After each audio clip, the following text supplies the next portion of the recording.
Assalamualaikum warahmatullahi wabarakatuh. Hai semuanya. Perkenalkan, nama saya Ana Suzana. Saya pengajar bidang studi matematika di SMA kelas 11. Pada kesempatan kali ini, saya akan membahas berbagi sharing pengalaman bagaimana cara mengatasi siswa yang mengobrol di kelas.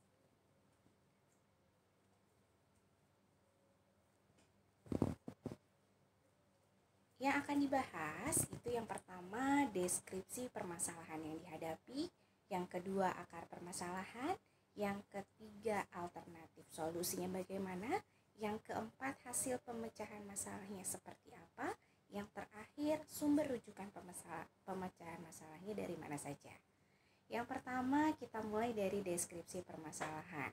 Pastinya Bapak Ibu guru yang mengajar di sekolah ketika mengajar di kelas tidak semua siswanya diam sambil memperhatikan guru di depan ketika sedang mengajar.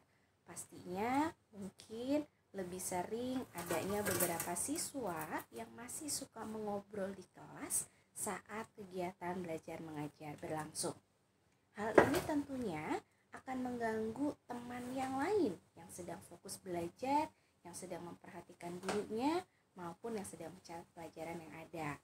Hal ini sehingga dapat menjadi mengganggunya proses KBM yang terjadi di kelas, sehingga kebiasaan siswa-siswi di kelas yang masih suka mengobrol ini perlu diatasi agar tidak menjadi kebiasaan. Akar permasalahannya, mungkin siswa-siswi ini yang masih suka mengobrol di kelas walaupun ada gurunya yang sedang melakukan kegiatan belajar mengajar, ini didasari oleh siswa merasa bosan.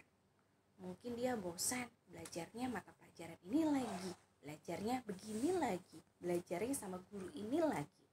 Atau yang kedua, siswa ingin mencari perhatian temannya, perhatian gurunya, agar dia bisa merasa diperhatikan, ditanya, didekati oleh guru yang berkaitan ataupun sama teman-temannya. Ataukah faktor yang terakhir, siswa mengalami kesulitan saat belajar. Jadi memang sudah diawali dia tidak mengerti pelajaran tersebut sehingga untuk melanjutkan ke materi berikutnya dia bingung. Jadi daripada bingung bengong akhirnya dia ngobrol. Solusinya bagaimana untuk menghadapi siswa-siswi yang seperti ini, yang masih suka ngobrol di kelas ya? Berarti yang pertama mungkin kita bisa atur ulang lagi posisi duduk siswanya. Jadi biasanya kalau yang ngobrol itu antara teman sebangku, kalau enggak yang ngobrolnya teman yang duduk di depan dengan yang di belakangnya. Nah biar mereka nggak ngobrol yang biasa di depan, yang biasa di belakang, kita pisahin, pindahin ke depan. Atau yang kedua, agar siswa tidak merasa bosan, kita sebagai pengajar, kita harus bisa menggunakan metode belajar yang bervariasi. Mungkin di pertemuan pertama menggunakan pembelajaran A, nanti di pertemuan berikutnya bisa menggunakan pembelajaran B. Yang ketiga, kita bisa membuat aturan yang tegas dan jelas. Artinya ketika di awal kita mau mengajar, kita sudah kasih aturan kalau ada yang nanti ngobrol nih, nanti disanksi ya, sanksinya ini ya, biar anak-anak tahu dan tidak berani untuk mengulanginya lagi. Yang keempat, kita bisa memberikan peraturan nonverbal.